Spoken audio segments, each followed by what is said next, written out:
ferramental que será apresentado neste vídeo pode ser utilizado para prever os impactos de políticas e alterações de mercado.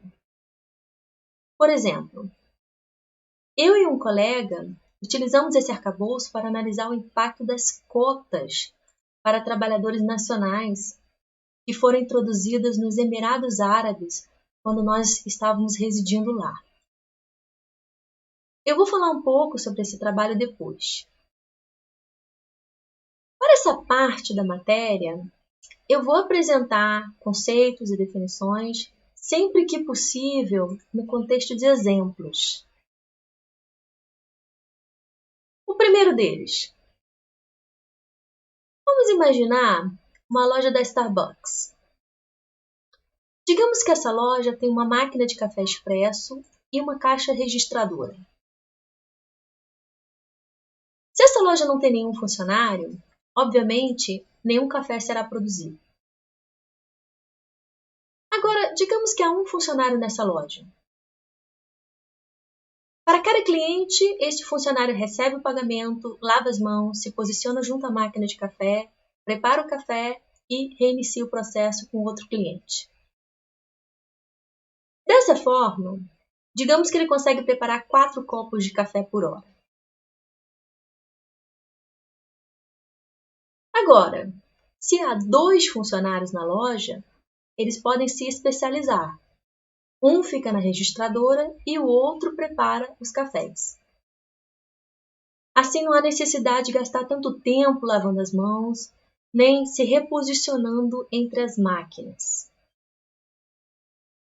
Por isso, nós esperamos que a contratação de um segundo funcionário permitirá um aumento na produção maior do que o aumento quando contratamos o primeiro, ou seja, maior do que 4. Por exemplo, 6 unidades. A produção total será de 10 copos de café. Neste caso, nós dizemos que houve ganhos de especialização. Agora, se eu contrato um terceiro funcionário, esse funcionário não terá equipamento para trabalhar. Só quando um dos outros 2 for ao banheiro ou pegar água no depósito, é que ele vai ter uma máquina. O seu tempo com equipamento é limitado. Por isso, nós esperamos que ele não conseguirá adicionar tanto para a produção de cafés quanto o segundo adicionou. O segundo funcionário permitiu um aumento na produção de 6 unidades. O terceiro funcionário acrescentará menos. Por exemplo, 3 unidades. A produção total será de 13 copos de café.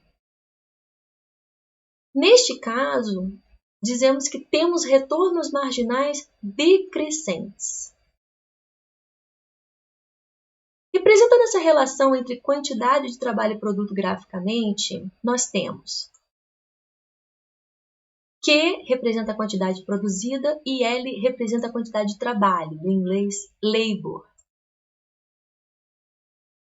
Conforme aumentamos o número de funcionários, inicialmente a produção cresce rapidamente por conta dos ganhos de especialização. Depois, começa a crescer mais devagar por conta dos rendimentos marginais decrescentes. Por isso esse formato, lembrando vagamente um S. A curva que relaciona a quantidade de insumo com a quantidade de produto, nós chamamos de função de produção. Se usarmos uma determinada quantidade de insumos, quanto de produto podemos alcançar? É isso que a função de produção representa. Ela nos informa, para uma dada quantidade de insumos, qual a quantidade máxima de produto que podemos alcançar com aqueles insumos. Na produção de copos de café, além do trabalho, nós também usamos uma máquina de café, uma registradora e o espaço físico da loja. Nós chamamos os equipamentos e instalações usados para produzir um bem ou serviço de capital. Nota que eles próprios foram resultado de um outro processo produtivo.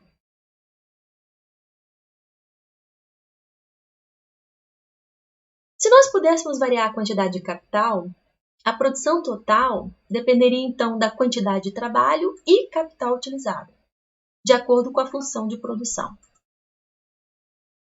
Por simplificação, eu vou assumir por hora que há 2 insumos apenas. Pode ser trabalho e capital ou, de forma mais genérica, o insumo 1 e 2, onde x1 representa a quantidade utilizada do insumo 1 e x2 a quantidade do insumo 2. Não é difícil estender as análises para o caso de L insumos depois, mas vamos manter isso simples por hora. Voltando para o nosso exemplo do Starbucks. Nós vimos que quando utilizamos um funcionário, a produção é de 4 copos de café por hora. 2 funcionários, 10 copos. A contribuição para a produção do segundo funcionário foi de 6 copos de café. Nós chamamos isso de produto marginal do trabalho. No nosso exemplo, quando nós aumentamos o número de funcionários de 0 para 1, a produção aumenta de 0 para 4 copos de café. O acréscimo na produção foi de 4.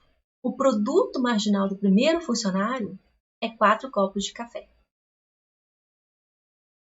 Quando eu aumento o número de funcionários de 1 para 2, a contribuição deste segundo funcionário para a produção foi de 6 cafés. Produto marginal igual a 6 cafés. E assim vai. Quando calculamos a contribuição marginal de um dado insumo para a produção, os demais insumos eles são mantidos constantes. Representando graficamente, nós temos uma curva em formato de montanha. O produto marginal cresce inicialmente por conta dos ganhos de especialização, mas eventualmente, conforme aumentamos a quantidade de trabalho, mantendo os demais insumos constantes, espera-se que os retornos marginais do trabalho para a produção caiam, porque haverá cada vez menos equipamentos disponíveis para os trabalhadores extras.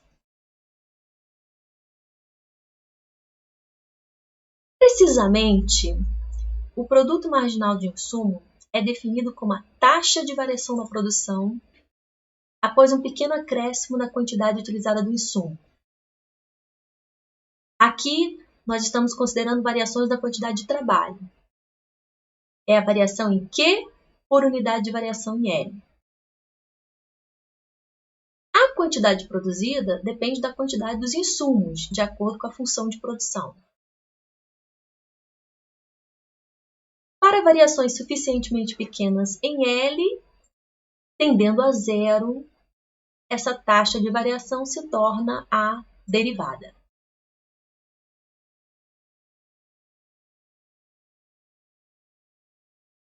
Agora, vamos falar de diferentes tipos de tecnologias de produção e como representá-las.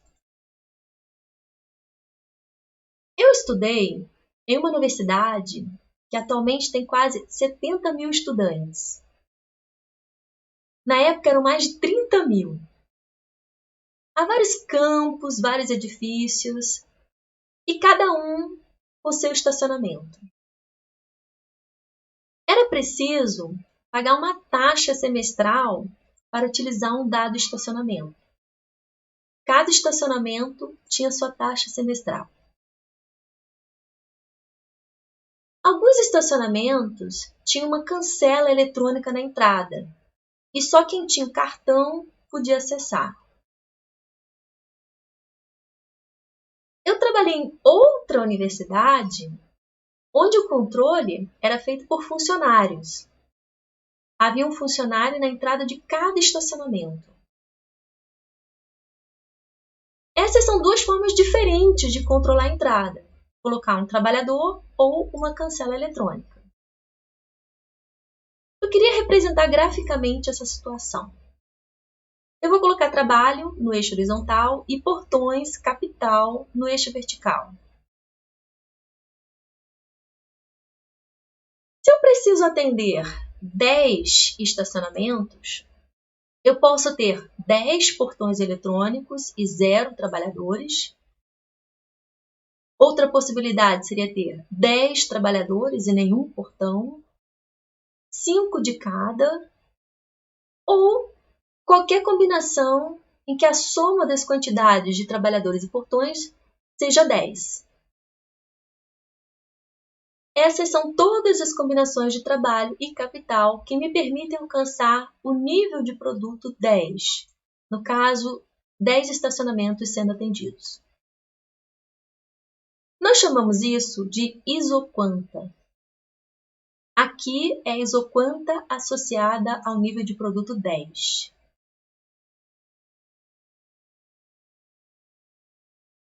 Se eu tenho 15 estacionamentos que eu quero que sejam controlados, neste caso, eu posso usar 15 funcionários ou 15 portões ou qualquer combinação que a soma dos dois insumos seja 15. Essa é a isoquanta associada ao nível de produto 15. Para produzir uma quantidade Q qualquer, eu preciso que a soma das quantidades de capital e trabalho seja Q. A função de produção, que relaciona a quantidade produzida com a quantidade dos insumos, neste exemplo, é simplesmente a soma das quantidades dos insumos. Aqui, uma cancela é um substituto perfeito para um trabalhador, e vice-versa. Nós dizemos que eles são substitutos perfeitos. Neste exemplo específico, na proporção de 1:1. Formalizando, uma isoquanta mostra todas as combinações de insumo que são exatamente suficientes para produzir determinada quantidade de produto. Nós podemos desenhar uma para cada nível de produto.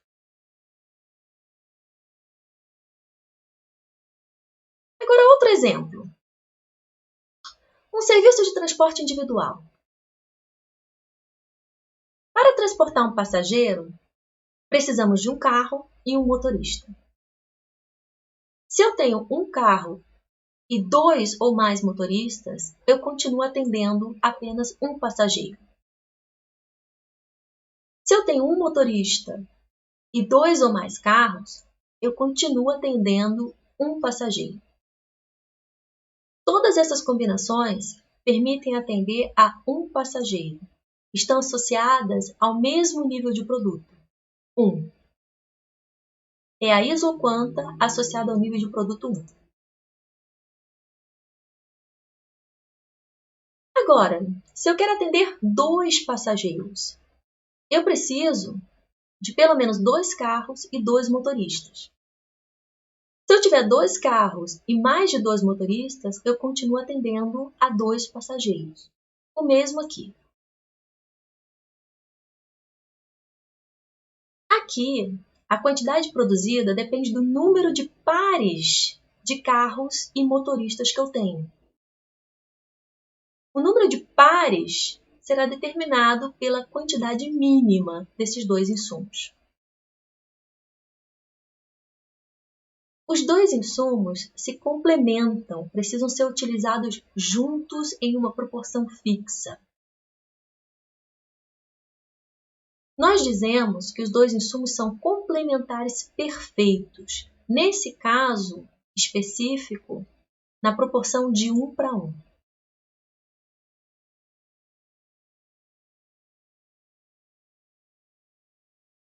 Entre esses dois extremos, complementares perfeitos e substitutos perfeitos, há os casos em que é possível substituir um insumo pelo outro em alguma medida, mas nem sempre há uma taxa constante.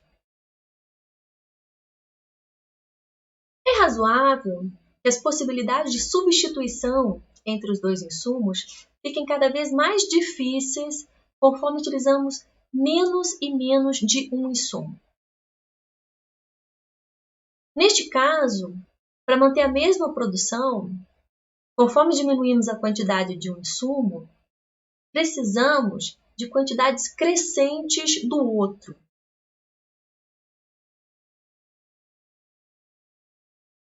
Uma forma funcional simples, que gera curvas de nível convexas e arredondadas, é a função Cobb-Douglas. Aqui nós temos um exemplo.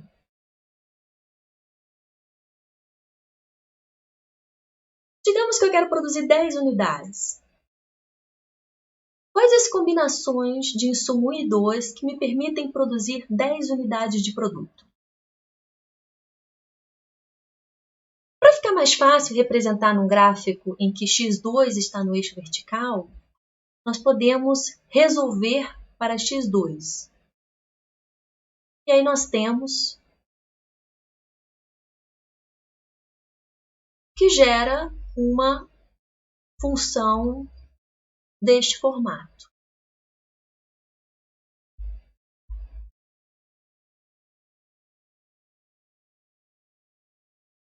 Há uma função de produção que engloba os 3 casos que nós falamos como um subcaso.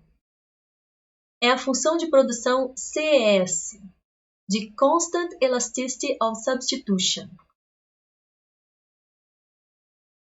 Dependendo do ρ, essa função converge para cada um dos 3 casos mencionados: substitutos perfeitos, complementares perfeitos e Cobb-Douglas.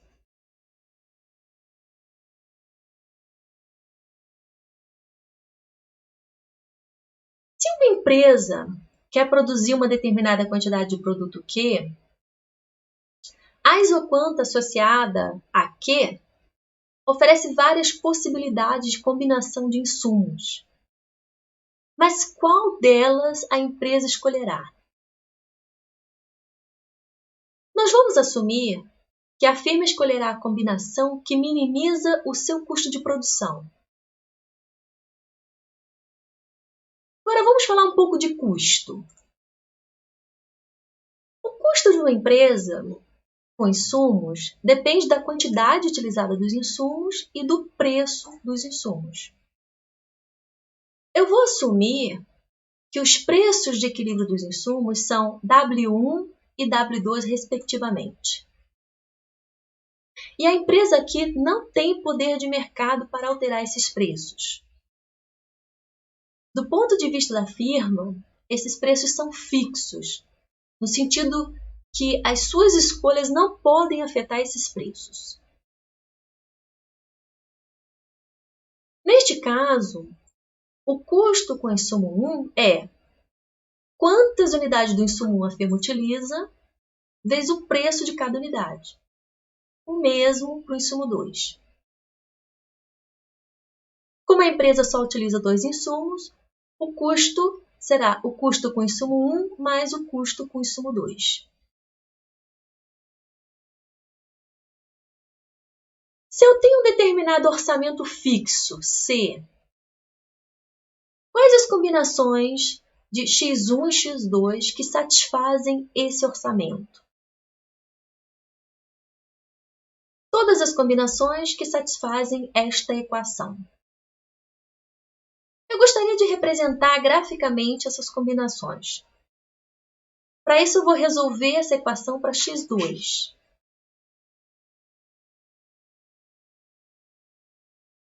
Trata-se de uma reta de intercepto vertical C sobre W2 e inclinação menos W1 sobre W2. Essas são todas as combinações de insumos que custam C. Nós chamamos essa curva de isocusto. É a isocusto associada ao custo C.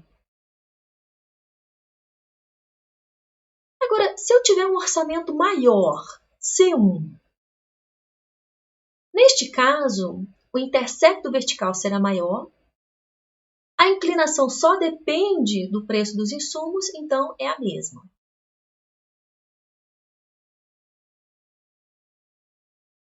Agora podemos comprar combinações com quantidades maiores dos insumos. Quanto maior o custo, mais distante da origem é a isocusto. É razoável supor que a empresa está sempre buscando produzir ao menor custo possível. Neste caso, se a firma deseja produzir uma dada quantidade Q, qual a forma mais barata de fazê-lo? A empresa pode escolher qualquer combinação de insumos nesta isoquanta. Qual ela escolherá? A combinação na isocusto mais baixa, que tem pelo menos um ponto nessa isoquanta. Nesta, nós não temos nenhum ponto na isoquanta. Esta cruza a isoquanta. Então, há isocustos mais baixas com pontos nesta isoquanta. Apenas quando a isocusto tangencia a isoquanta, não há como reduzir o custo e ainda produzir Q. Esta é a combinação ótima. Concluindo,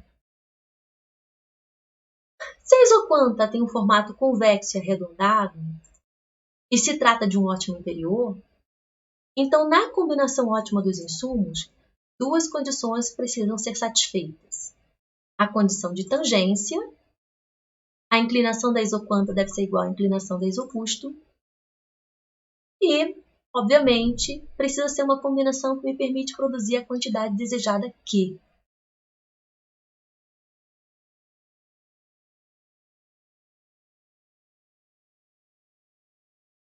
Nós também podemos resolver esse problema por meio de derivação matemática. Nosso objetivo é produzir a quantidade de produto Q ao menor custo possível. O problema é escolher a combinação de insumos X1 e X2 que minimiza o custo de produção, sendo que precisa ser uma combinação que nos permite produzir a quantidade desejada Q.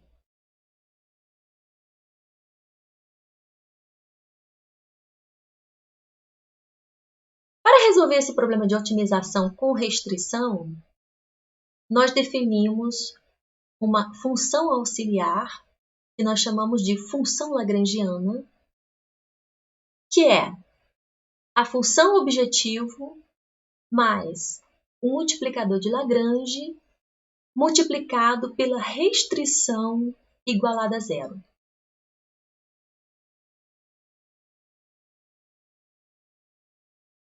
De acordo com o teorema de Lagrange, na escolha ótima, as derivadas da função lagrangiana em relação a cada variável de escolha e em relação ao multiplicador de Lagrange precisam ser zero.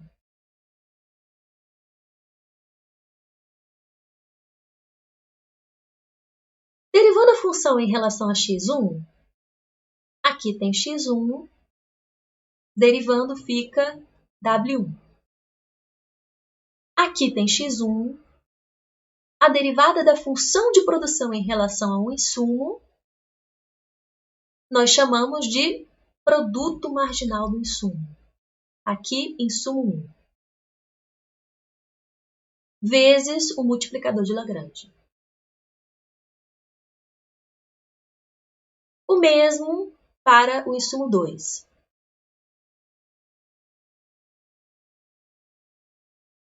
A derivada em relação ao multiplicador, por construção, é a própria restrição.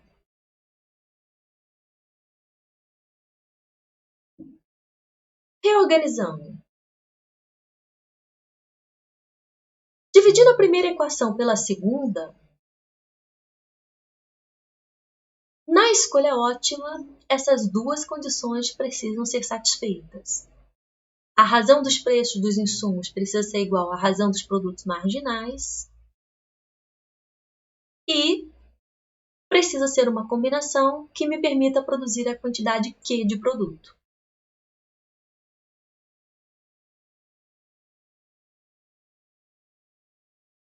A solução deste problema nos dá a quantidade de insumos que a empresa escolherá, demandará,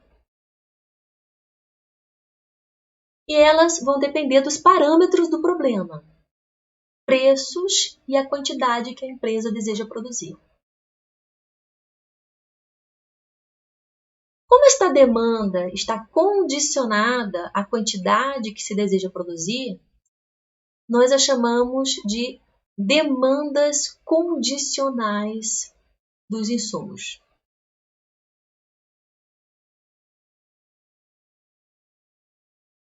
Substituindo as quantidades dos insumos que minimizam o custo de produzir Q na função objetivo, eu vou ter o custo mínimo de se produzir Q. Assim como as demandas em função dos preços dos insumos e da quantidade que queremos produzir Q.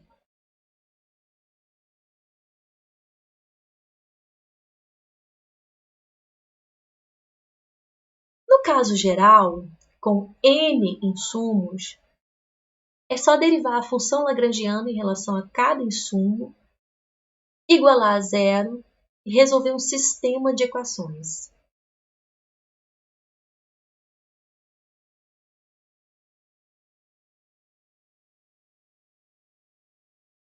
De fato, as condições que precisam ser satisfeitas na combinação ótima podem ser derivadas por raciocínio lógico. A segunda condição nos diz apenas que a combinação ótima precisa ser capaz de produzir a quantidade desejada Q.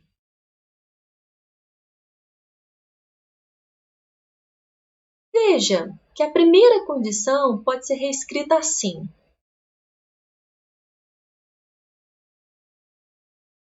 Isso é o produto marginal do insumo 1 por real gasto no insumo 1.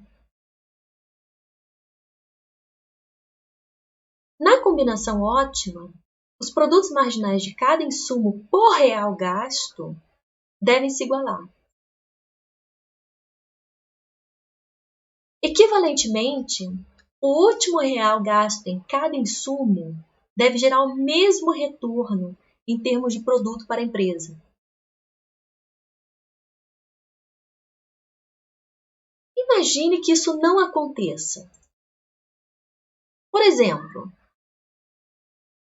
digamos que o insumo 1 é trabalho qualificado e o insumo 2 é trabalho não qualificado. Digamos que no momento, minha empresa está utilizando uma determinada combinação de trabalho qualificado e não qualificado, e neste ponto, o produto marginal do trabalho qualificado é de 6 unidades de produto. E o produto marginal do não qualificado é 4 unidades de produto. Mas o trabalho qualificado é mais caro, custa R$ 2,00, enquanto o não qualificado custa R$ 1,00.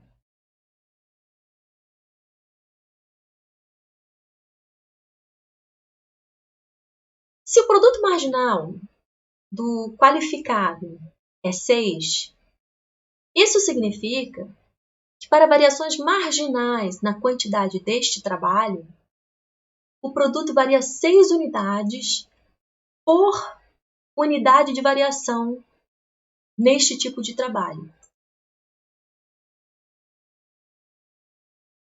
Uma unidade deste trabalho custa R$ 2,00.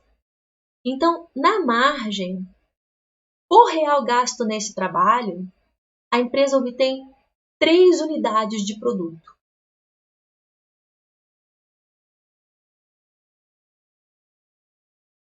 Eu posso repetir o mesmo para o trabalho não qualificado. Na margem, por unidade de variação neste trabalho, eu obtenho 4 unidades de produto.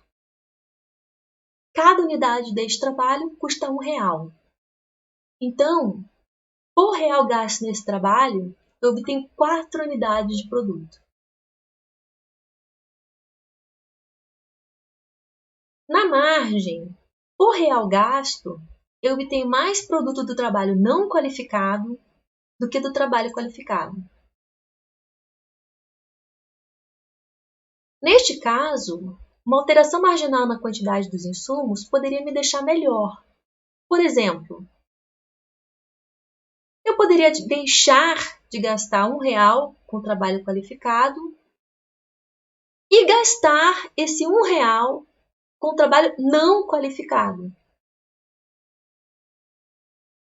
Eu teria mais produto ao mesmo custo. Enquanto essas duas coisas forem diferentes, ajustes como esse serão possíveis e eu não estou otimizando. Eu só posso estar otimizando se essas duas coisas forem iguais.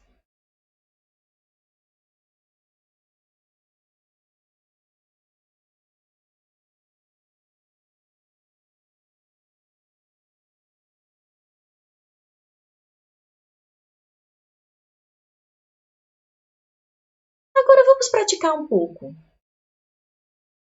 Esta questão é baseada em duas questões da ANPEC, o Exame Nacional de Pós-Graduação em Economia.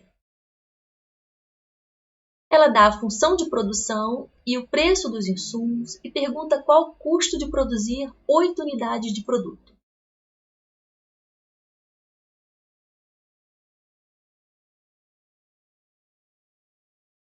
Depois, pergunta sobre o custo quando um dos insumos está fixo.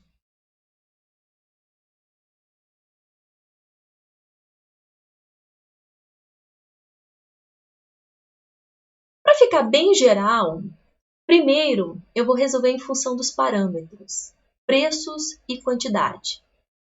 E depois eu vou substituir os valores dados para encontrar a resposta final. Eu coloquei aqui as informações da questão. Eu sei que na combinação ótima, essas duas condições precisam ser satisfeitas. Adaptando para a notação da questão, temos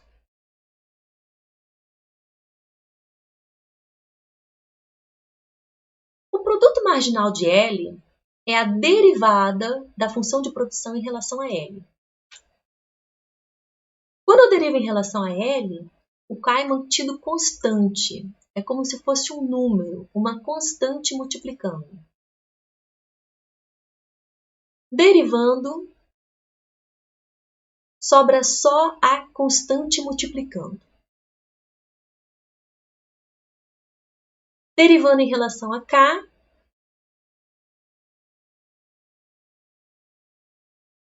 resolvendo para uma das variáveis, temos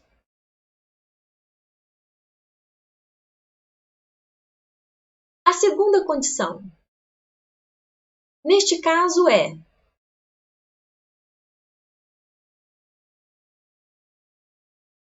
substituindo a primeira na segunda e resolvendo para K, temos a quantidade ótima de capital em função dos preços e produto. É a demanda condicional desta empresa pelo insumo capital.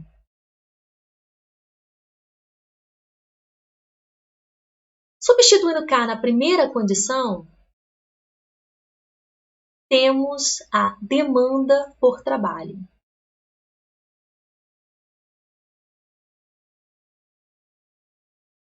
Calculando o custo das quantidades que minimizam o custo de produção, simplificando, nós temos o custo mínimo de se produzir a quantidade Q. É a função custo.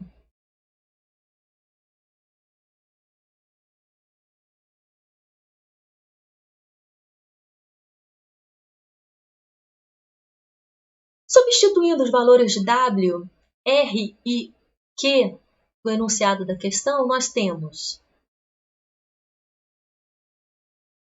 o custo de se produzir 8 unidades é R$ 8,00.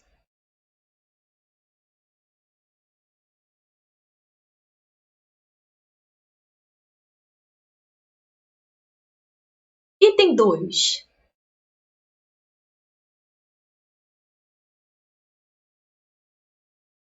Substituindo a quantidade de capital na função de produção, temos: dado que a quantidade de capital está fixa, para conseguir produzir a quantidade Q, eu preciso usar Q unidades de trabalho. O custo de produção será o custo com trabalho mais o custo com capital. Substituindo os valores do enunciado, temos o custo de R$ 17,00.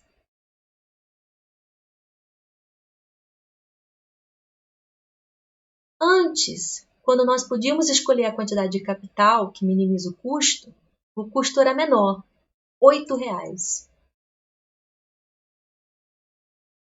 Nós podemos visualizar isso graficamente.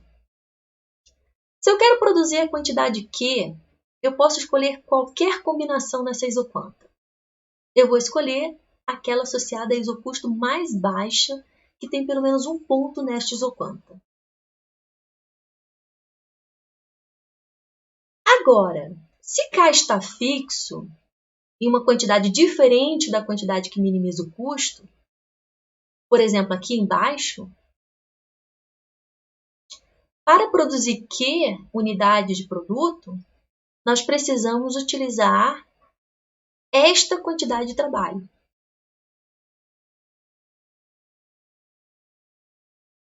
A combinação de insumos resultante estará necessariamente em uma isocusto mais alta.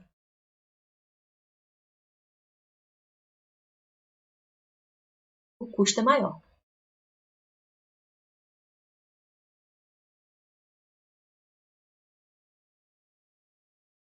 Eu reproduzi aqui as demandas e custo que nós encontramos na parte 1 da questão, quando a quantidade K não era fixa.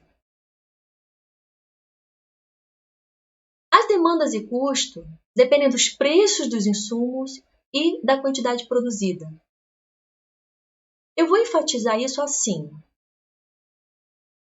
Isso representa que a demanda por trabalho é uma função de preços e quantidade de produto. O mesmo para capital e custo. Nota que a demanda por trabalho é negativamente inclinada. Quando o salário aumenta, a quantidade demandada por trabalho cai. De fato, essa é uma propriedade da curva de demanda condicional por um insumo. Se o preço do insumo I aumenta, a quantidade demandada pelo insumo I não pode subir. Não há bens de Giffen na produção. E isso pode ser demonstrado. Vamos olhar agora para a função custo. Se o salário aumenta, o custo aumenta. O custo nunca pode cair se o preço de um insumo aumenta.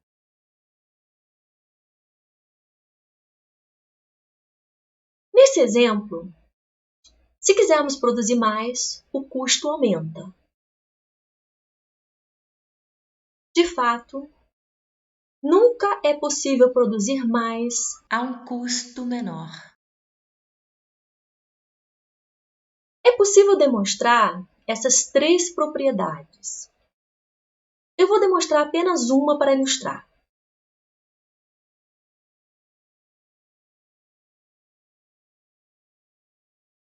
Suponha por absurdo que eu aumentei a quantidade produzida de Q para Q' e o custo caiu.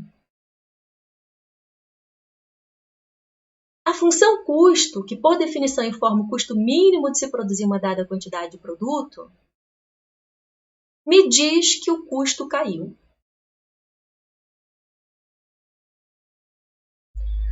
Como é sempre possível descartar produto sem custo, se nós produzíssemos Q' e descartássemos a quantidade Q' menos Q,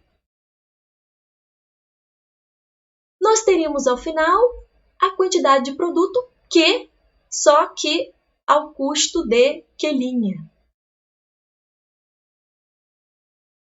Mas o custo de Q' é menor do que o custo de Q. Resumindo, nós conseguimos ter Q unidades de produto a um custo menor do que o custo informado pela função custo, o que é uma contradição da própria definição da função custo. Assumindo que isso pode ocorrer, chegamos a uma situação absurda. Logo, isso não pode ocorrer.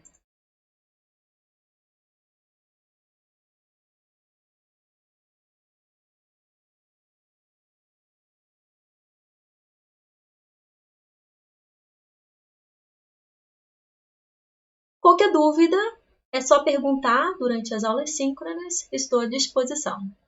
Até mais!